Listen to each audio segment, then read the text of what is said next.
the most controversial laws in the world. And this is totally gonna be a family-friendly video.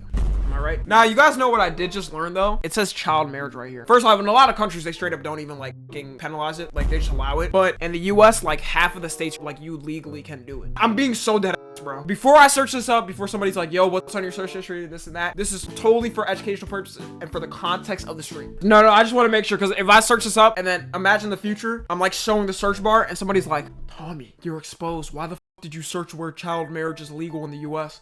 What are you trying to... No. Low-key, bro. Just to pre-avoid them, even though it would be bullshit.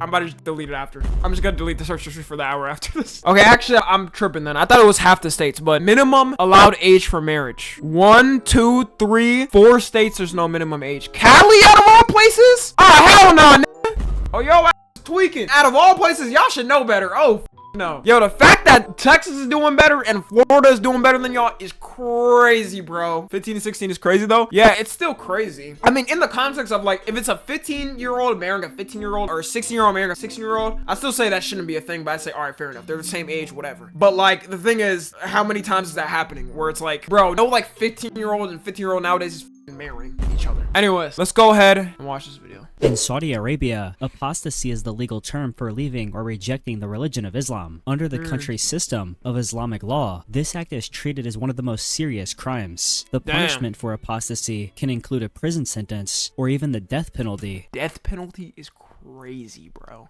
Look, I don't know how controversial it's gonna be or whatever. Any place that has a full-on like system that like a majority of it is like run by religious law or whatever, etc., is always gonna be unsuperior. And I think that's why the US is the best, bro. We got freedom of religion here. I can't fathom, bro, being somewhere and they're like, no, you can't even practice your religion you believe. Like, what the bro, who are you to tell me the choice of my religion? And let's say you are that religion. Who are you to tell me I can't leave that religion? Like, what? That is fucking crazy, bro. No, the founders really cooked up with freedom of religion. Because I'm not gonna lie, yo, if freedom of religion was in the US, GG's. It would have been raps. I mean, these niggas low-key already be implementing laws dealing with religion. Like, I feel like a majority of, like, the pro-life versus pro-choice, a lot of them, not all of them, but a lot of the more pro-life people, a lot of it is because they're religion. Now, in the US, yeah, if it was, like, they didn't have that in, a lot of them would probably just be cracking down on that shit. Probably be like no laws, there'd be no states where you could like even have a choice or whatever. It'd be some crazy shit like that. Usually by beheading. The law doesn't only apply to people who openly convert to another religion. Even making a statement that questions a basic part of Islam, such as the authority of the Prophet Muhammad or the truth of the Quran, can be considered apostasy. Posting a comment online or repeating a controversial opinion in public or private may be enough to trigger an investigation. Y'all know my mom is Christian and shit. Like she used to live in Dubai for a while. I don't know, maybe I gotta ask her, but like this is the type of shit that makes me scared, bro. Because what if I'm there like trying to do a prayer or something and then like they try to arrest me or something? I'm like, I don't know. I mean, a ton of people always visit Dubai and Saudi Arabia. I don't know how much, or Saudi Arabia specifically, I don't know how much they implement this or like crack down on this where they're like, oh, if you do this, you're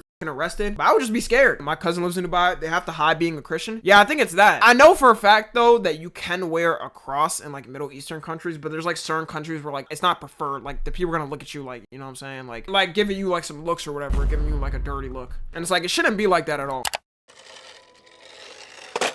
Hey guys, Tom NFG here. You know, only half of you guys are subscribed and even less of you guys have noties on. I hate to be a burden, but you know, I really appreciate it if you hit that sub button and the little bell next to it. You know, it doesn't take long. I know you can get mixed up in the algorithm and everything. But yeah, also tune into the streams. You know, we have a lot of fun over there. I'm telling you, we have a lot of parties going on over there. Yeah, that's it. Bye. Damn.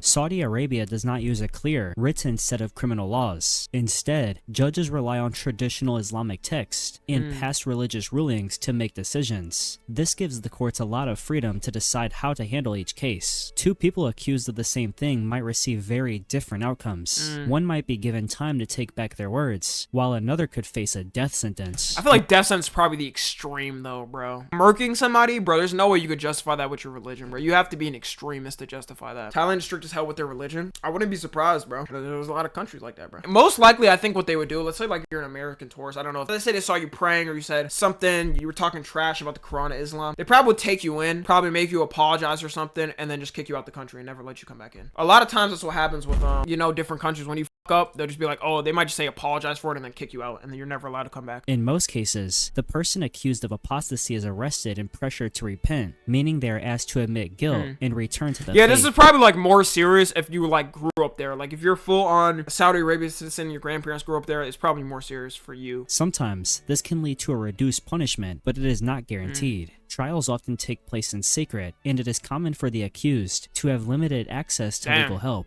Even though actual executions are rare, the strict rules around religious belief create a climate of fear. Speaking freely about religion or belief is risky, and many people avoid the topic completely. Apostasy in Saudi Arabia is not only a religious issue, it is seen as a threat to the country's entire system of authority. In North Korea, one of the most extreme laws— Oh, punishment by bloodline. Dude, Kim Jong-un is a evil ass nigga for making this.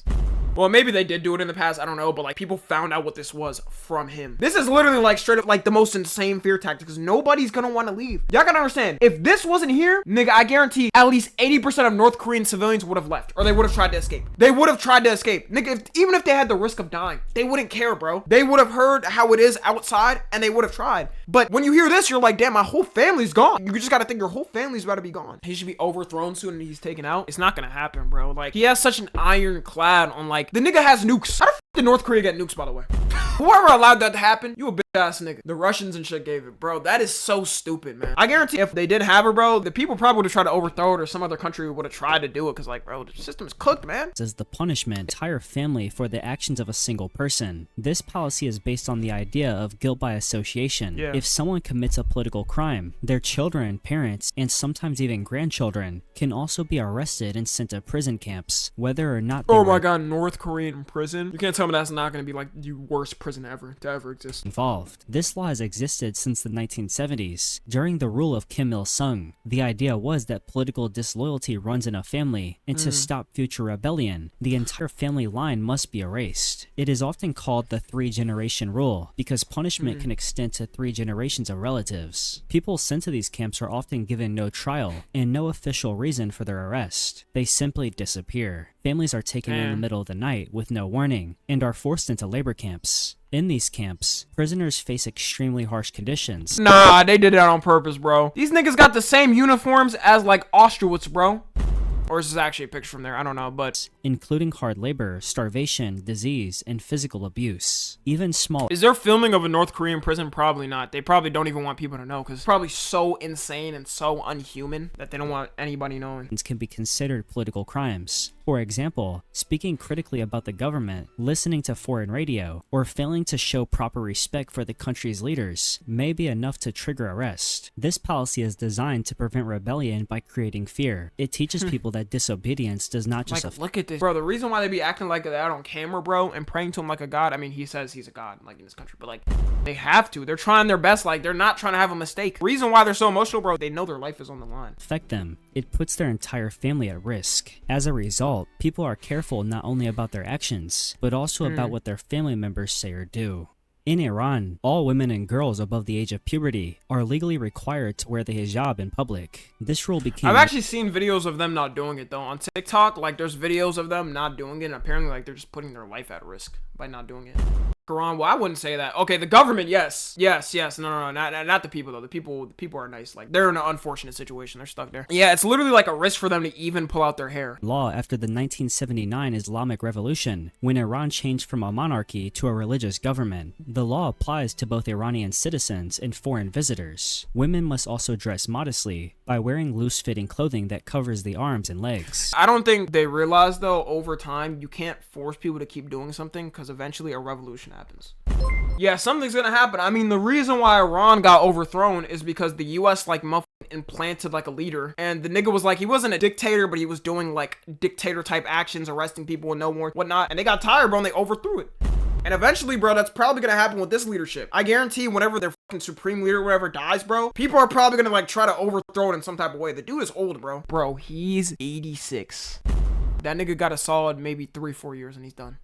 in that moment, if all of them like came together and revolted, that'd probably be the best time for them. Because once they have another leader implanted, they're gonna implant somebody young, and it's gonna be like that for the next like 80 years or 100 years. Like, it's not gonna stop. They're probably prepared immediately to like do something. So just because we're seeing these laws or whatever here, it's not like all Middle Eastern people like think like this. No. Clothing that is considered too tight or colorful can lead to punishment. These rules are part of Iran's Islamic Penal Code and are enforced by both police and a special unit known as the Morality Police. Women who are seen in public without proper covering can face fines, arrest, lashings, or even prison time. In some cases, the government has used surveillance cameras and facial crazy recognition technology to track women who do not follow the dress code. That's crazy. Women can also be reported by private citizens, and even a photo on social media can lead to legal trouble. In recent years, many women have protested this law by removing their headscarves in public or posting videos online. Some of these women have been arrested and charged with crimes such as promoting immorality or acting against national security. Despite the protests over the years, the law still remains in place. The Iranian government views it as a core part of the country's Islamic identity and continues to enforce it strictly. China's social... Bro, the crazy thing about this, bro, is you'll have like some women here saying like, oh, the US is the worst, most misogynistic country ever. What, bro? Like, yes, there is misogynistic men, fucked up men, whatnot. Bro, do you see what you could have? There's one thing complaining, and then there's something like, bro, America's such like a disgusting, fully misogynistic country, bro. I'm moving so... Alright, I guess go ahead and move here, bro. Privilege, that's just what it is, bro. Credit system is a nationwide program designed to monitor and rate the behavior of... I thought this was fake. Y'all remember the Chinese social credit memes like a couple years ago? People said like it's not actually what people think, from what I heard. Businesses, and even government workers. The system is not a single database, but a combination of policies, regional trials, and government-run blacklists. Its goal is to promote trust, honesty, and lawful behavior in society. The idea behind the system is that people who follow the rules should be rewarded, while those who break laws or behave dishonestly... I mean, low-key, we got a credit system here, no? 800 credit score in China must mean nothing. It probably does mean nothing. But tracking people is crazy, though, bro. But yeah, America does have a credit system. Like, we literally have a credit score. Like, if your credit score is nigga, it's GG's. Face consequences. These consequences can include losing access to train or plane tickets, getting denied bank loans, or being blocked from certain jobs. In some cases, personal information and photos of offenders are that is crazy. Displayed publicly. Data is collected. Now imagine your man's has been like fucking up, and then you see him on like the poster, and you're like, yo, that's your dumb ass. Many sources, including court records, financial institutions, surveillance footage, and online activity. For example, someone who fails to repay a loan, spreads false information online, or ignores court orders may be added to a blacklist. Some local systems also track smaller behaviors, like playing loud music in public or walking a dog without a leash. What? People with high credit ratings may get faster services, better job opportunities, or public praise. However, the rules can vary. This just forces everybody to be a bot though, bro. Everybody genuinely is just like a fucking robot in this moment. And low-key, that's what they want, bro. Nigga, at the end of the day, bro, in China, like, they just want workers, bro. I mean, all of the products in the world pretty much come from them because they're all, like, basically forced to fucking work forever and, like, you know, work in factories for, like, and no money. That's what the government wants, right? I'm not saying the people, right? But that's what the government wants. From city to city, since the program Even Russian citizens don't believe the government? Yeah, I mean, everybody really doesn't like that. The reason why other governments work with them, bro, is because it's beneficial for the country. Like, even the U.S., it's obviously beneficial for us to work with them. But the U.S. fucking, like, hates China, bro. And in its core, bro, it does not like China in the way it governs. Still being tested and expanded. Critics say the system gives the government too much control over people's lives and can be used to silence dissent. There is also concern about the lack of clear rules, as people are often punished without knowing exactly what they did wrong. Supporters argue that it encourages good behavior and helps build a more orderly society. The social credit system remains one of the most debated programs in China, with plans for broader national... But it helps people become good people. I mean, maybe, but like, imagine you're just a good person and you make like one mistake, like you said, or whatever. Don't walk your dog with a leash on, and you get like 20 points taken off and you damn near lose your job. How is that even fair? The nation continuing to develop. Brunei, a small Southeast Asian country, began enforcing a strict version of Islamic law, known as Sharia, in 2014. This legal system applies to both Muslims and, in some cases, non-Muslims living in the country. It includes harsh punishments for certain offenses, including theft, adultery, drinking alcohol, and same-sex relationships. One of the most controversial parts of Brunei's Sharia penal code is the use of corporal and capital punishment. For example, adultery and same-sex sexual acts can legally be punished by stoning to death, though in practice, that is crazy, bro. Stoning to death? Such sentences have not yet been carried out. Bro, my thing is, okay, yes, it's clear in like religions, Christianity, Islam, whatever. Yes, it's against same-sex marriage, but like at the same time, bro, I feel like you, as a person that believes in that religion, bro, if you like, I don't know, trying to end the person, like, bro, you're basically speaking for God. God made everybody essentially, right? You're speaking on his behalf and doing something like he didn't make that decision. You're making that decision. You're a human, bro. You're not at the same level. That's why it doesn't make any sense to me. Theft may be punished by amputation, and public drinking can result in whipping. The law also includes moral rules. Muslims who miss Friday prayers, fast improperly during Ramadan, or are found engaging in indecent behavior can face fines or jail time. The government also restricts religious freedom by limiting the public practice of non-Islamic religions and banning religious symbols like crosses or Bibles from being displayed openly. Okay, I mean, I don't know what Brunei is, but I know not to visit there. I know for a fact not to visit there, bro. It has 450,000 people. Damn, nigga, lame ass country, bro. Small ass country, bro. Okay, I mean, the city kind of looks nice, I guess. Man, the fact that Wyoming has a bigger population is kind of insane. Although the law technically applies only to Muslims in many cases, some parts affect non-Muslims as well. Bro, I guarantee, bro, if you're over there, what? They do not care. It's just gonna be to everybody. Example, businesses like if I was like, I don't know, somehow randomly there, I would just like not even try to like show my religion or anything. I'd just be like silent. I'd just be like moving along, not saying anything. Sell alcohol to anyone. And I try to leave as fast as celebrations possible. like Christmas must be done privately Worse and if you're a without foreigner, public yeah. display. Brunei's leadership defends the law as a reflection of the country's Islamic values and national identity. However, the global response has been strong. Human rights groups, foreign governments, and international celebrities criticized the law when it was introduced. Brunei is one of the only countries in the modern world to apply such a wide-ranging Sharia legal code at the national Even Middle Eastern countries don't fully do this. That is crazy. level, making it a rare and highly controversial system. Since the Taliban returned to power in Afghanistan in August 2021, one of their most controversial actions has been banning girls and women from attending school and university. This ban affects nearly— You can't even tell me, bro, your religion justifies this. There's no justification for this shit. Niggas at Taliban the Big 25 like it's a fucking...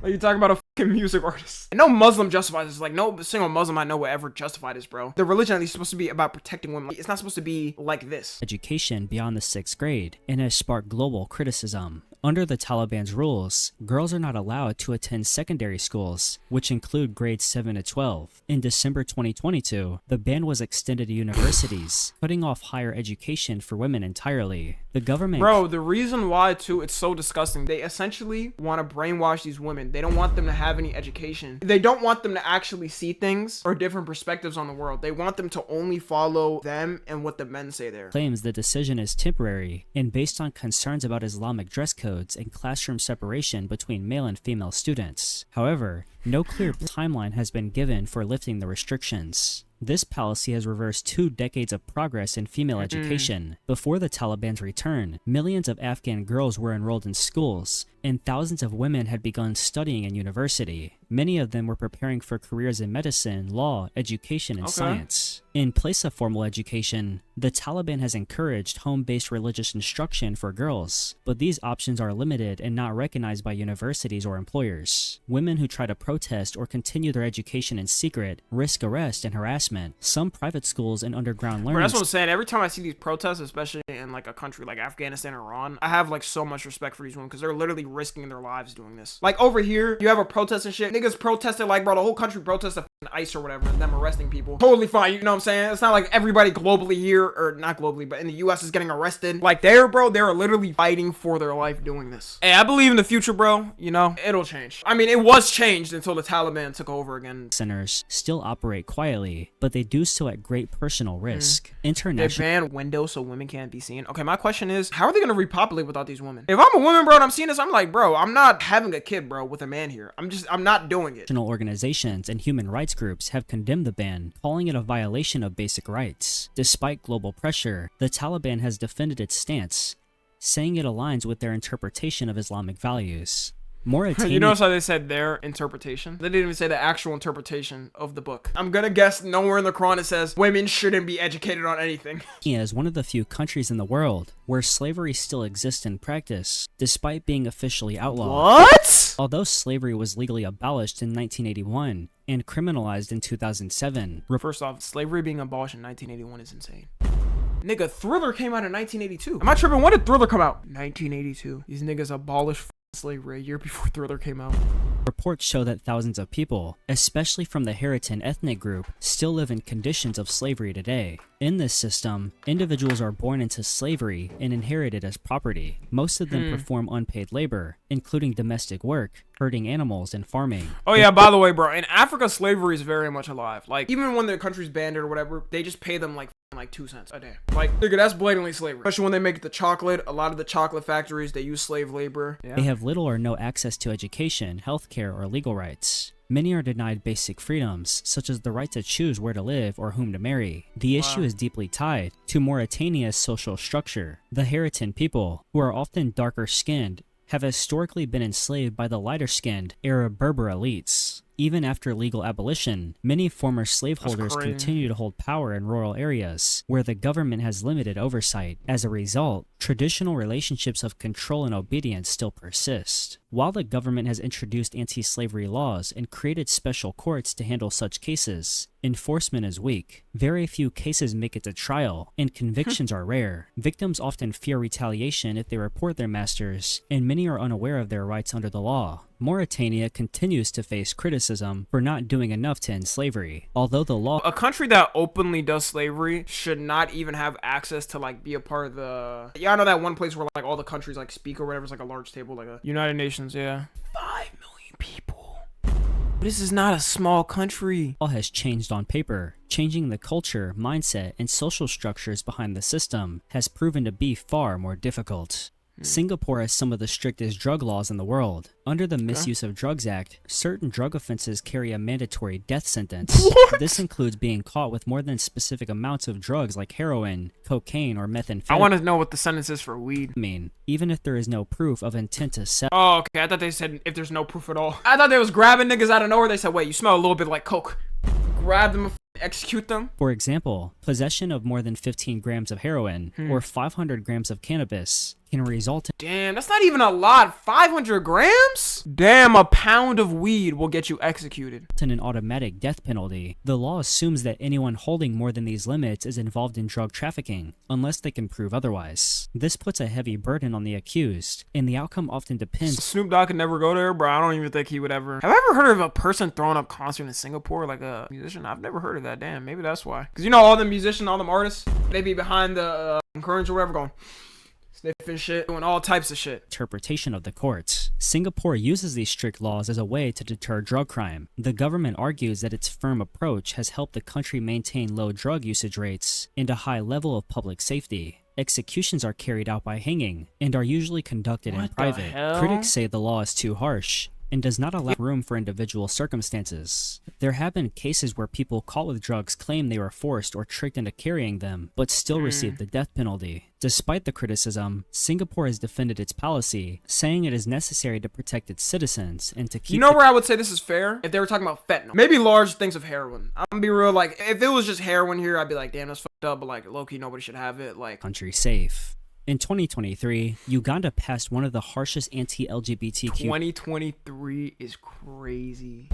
They did this shit in 2023. laws in the world. This law, known as the Anti-Homosexuality Act, includes the death penalty for what the government calls aggravated homosexuality. This refers to cases where one person is HIV positive, is a repeat offender, or where the alleged acts involve minors or vulnerable people. The law also imposes life imprisonment for people convicted of engaging in same-sex I'm gonna be honest, if you're an adult with a minor or whatever, I wouldn't really care about the death penalty in that aspect. activity, even if it is consensual. Promoting or supporting LGBTQ+ rights in any form, such as holding events, funding programs, or creating content, is also considered a crime and can result in long prison sentences or heavy fines. Ugandan officials say the law reflects the country's cultural and religious values, which reject homosexuality as immoral. Many leaders argue that the law protects children and strengthens the traditional family structure. However, critics say the law fuels hate, discrimination, and violence against LGBTQ+ people. Since the law was passed— Bro, like I said in the past though, bro. Okay, I don't know if Uganda's a Christian or Islam country, I'm not sure. I'm gonna assume Christian. Christian because I haven't seen anything about Islam. If you ever think Jesus would come back and applaud you for killing somebody based on their sexuality, you're fucking wrong.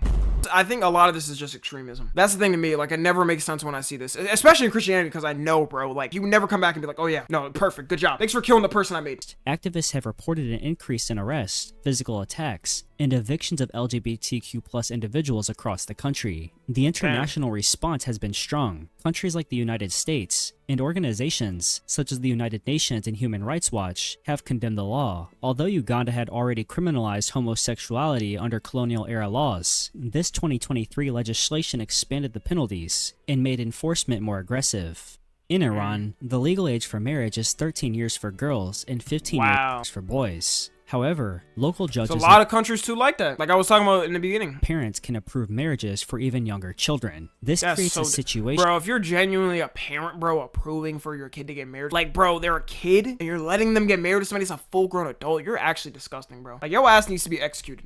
Where some girls are married at ages as low as 9 or 10 with formal permission. Bro, that is just so disgusting. Not even puberty happened. Like, nothing just happened. Like, oh my god. Child marriage in Iran can take different forms. In rural regions, it is often done to strengthen family alliances or settle disputes. In religious or tribal communities, girls may be promised in symbolic ceremonies when they are infants and officially married in their teens or earlier. Official statistics from the Iranian government show that more than 31,000 girls under age 15 were married between 2021 and that's of what they know. This is the government saying they're definitely not telling certain ones, and certain ones that are hidden too. 2022. In 2020 alone, over 5% of registered marriages involve girls under 15. 5%? Bro, that is not a low percentage.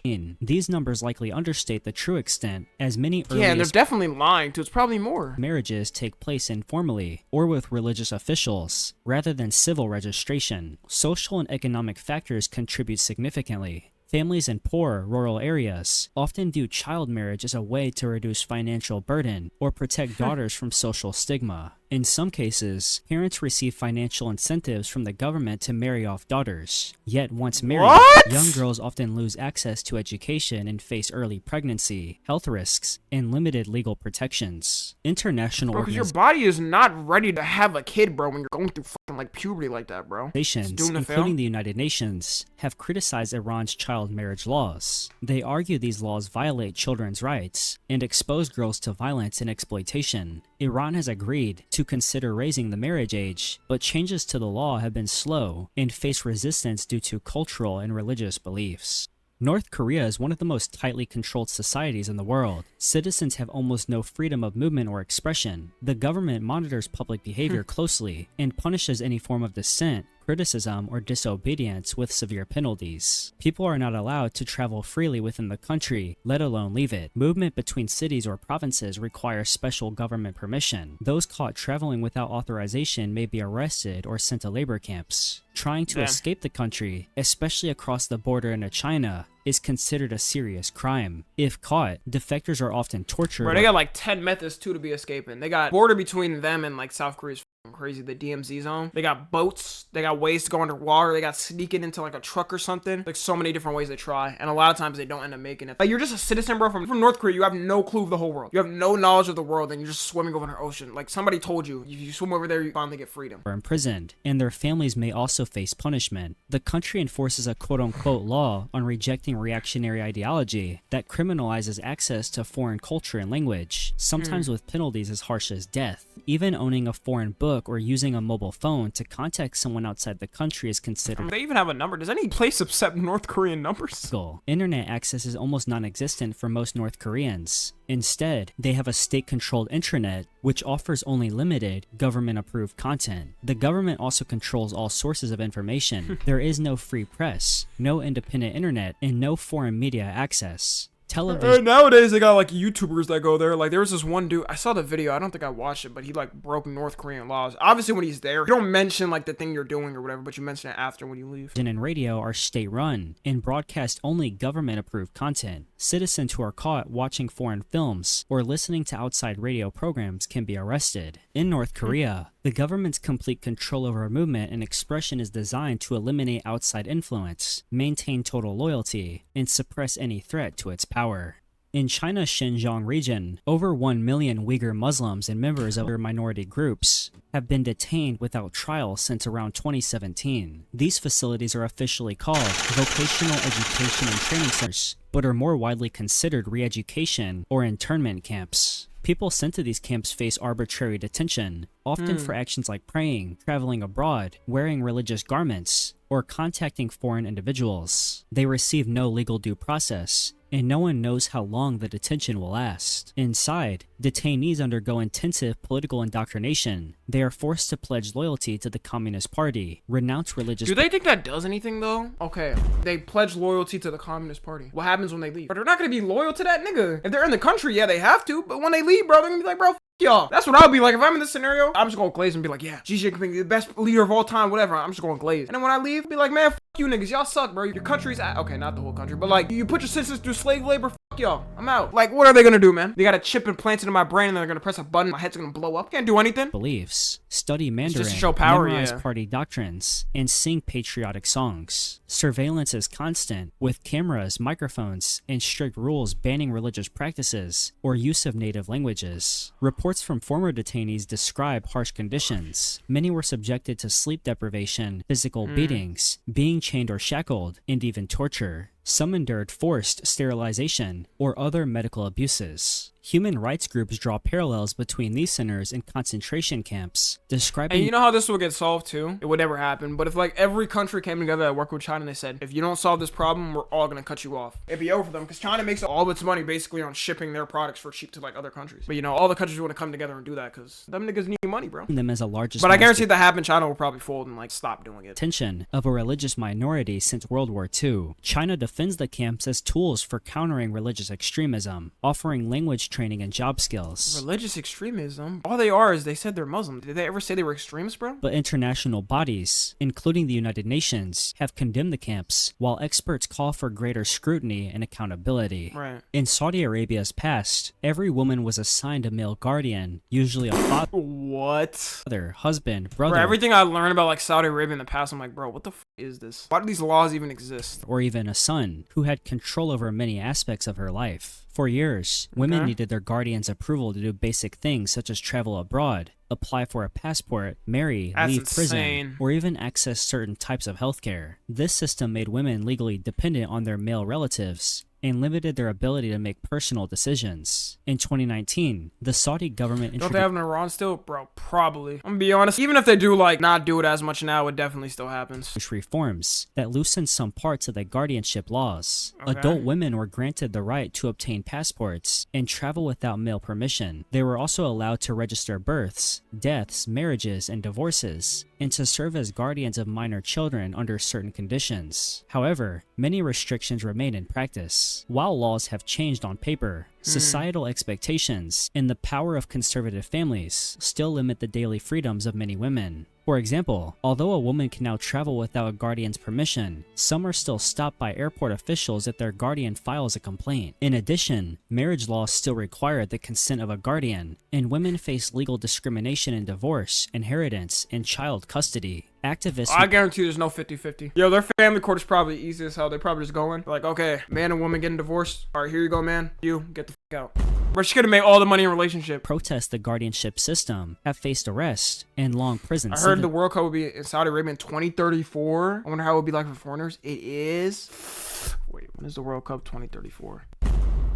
Oh, we might be cooking. Nigga, I'm trying to go there, bro. Wait, this is actually scary now. They definitely have to loosen it, bro, in some way. Because they know damn well, bro, tourists, especially from Europe and America and shit, they gotta at least make it where, like, let's say you're a tourist and, I don't know, you don't obey the law, just kick them out. Don't put them in prison. Because, man, I'm telling you, that's low-key how, like, war started and how beef started with countries and shit. Nigga, if a country finds out, like, Saudi Arabia arrested, like, 2,000 of their citizens or something for, like, I don't know, not following the law there or something. Or, like, a woman who wasn't wearing a fully hijab outfit. Bro, the countries would be pissed off. The guardianship system remains one of the most criticized aspects of Saudi law. International human rights organizations continue to pressure the government to fully eliminate all remaining elements of male control and ensure women have full legal independence. In Nigeria, theft amputations are a legal punishment punishment under Sharia law. This law was implemented around the year 2000, introducing punishments like flogging, stoning. Bro, I thought they only did this in the past in countries. I know in the past in countries they had to like cut off your hand if you stole. They still do this? Amputation for certain crimes, including theft and robbery. Under this system, if someone is found guilty of theft and the stolen item meets specific conditions, such as being of a certain value, taken from a secure location, and not done out of necessity, the judge may order amputation of the right hand as punishment. However, this penalty is only applied after strict legal requirements are met, including the testimony of reliable witnesses or a confession. In practice, amputations are rare and highly controversial. Human rights groups have condemned the fact that it even happens is insane. Punishment as cruel and inhumane. They argue that it violates international treaties Nigeria has signed, such as the Convention Against Torture. Despite this, there have been confirmed cases. No matter what, I hope people understand, treaties does not matter. You know how many countries, bro, don't follow treaties? Like, isn't Israel in like a bunch of like world treaties and they broke all of them? The use of Sharia law in northern Nigeria has caused legal and cultural tension in the country. While the constitution guarantees freedom of religion and prohibits cruel punishment, state-level Sharia courts operate alongside secular courts. This dual legal system creates confusion about jurisdiction and human rights protections. Although amputations are still part of the Sharia penal code in some states, they are not common nationwide. In most of Nigeria, theft is prosecuted under the secular criminal code, with punishments like imprisonment or fines. In India, the criminal law does not recognize marital non-consensual sex as a crime. According to Section 375 of the Indian Penal Code, sexual intercourse by a man with his wife can never be considered non-consensual, as long as the wife Are we serious? I've never heard of this. Is at least 15 years old. This legal exemption has been in place since colonial times and remains one of the most debated issues in India's legal. I can't even understand why, because it's not like India's like, it's kind of religious with Hinduism, but Hinduism doesn't really have like crazy laws like Christianity and Islam can have. I don't understand why. System. This means that if a husband forces his wife to have sex without her consent, it is not classified as non-consensual under Indian law. The courts consider it a private matter within marriage. Human rights advocates argue that this exemption violates a woman's right to bodily autonomy and, of course, dignity. Several petitions have been filed in Indian courts challenging the constitutionality of this exemption, but the law remains unchanged. Supporters of the exemption, including some lawmakers and conservative groups, argue that criminalizing marital sex could be misused or harm the institution. What? This has got to be the dumbest excuse I've ever heard. Harm the institution of marriage. So by him not being able to rape her, it's harming the institution of marriage. I would hope it would. I would hope the marriage would completely stop and he would go to prison. I hope it would harm the institution of marriage. He would deserve to be in jail. By the way, this was also law in the US until 1974. Wow. Institution of marriage. Others believe the problem should be addressed through social reforms rather than legal penalties. Many argue that the law reflects outdated social norms that treat marriage as a permanent contract of consent rather than an involving relationship based on mutual respect. Critics point out that this legal stance denies married women equal protection under the law. As awareness grows, pressure continues to mount on lawmakers. I just don't get the point. So if you get married, just avoid all of saying like, oh no, or avoid a rape. Like, but like if you're not married, you still can use it. What's the difference? It could be the same scenario. It could be one guy, one girl. Randomly, they just sign a paper and then boom happens and then she's just forever. Like, and then he does the act and then she's like, I don't get the logic. It doesn't make any sense. Judiciary to re-examine the exemption and bring Indian non-consensual laws in line with international human rights standards. Thank you very much for watching this video. And wow, that was an interesting video. I'm happy I'm born in the US of A. All right.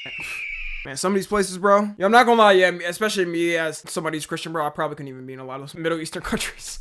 I probably couldn't even, like, be in a lot of those countries. I would visit them, but I would actually genuinely have to be cautious, because I don't know. But yeah, man, if you're watching it too, make sure to join the Discord and watch streams. Subscribe to Tommy NFG.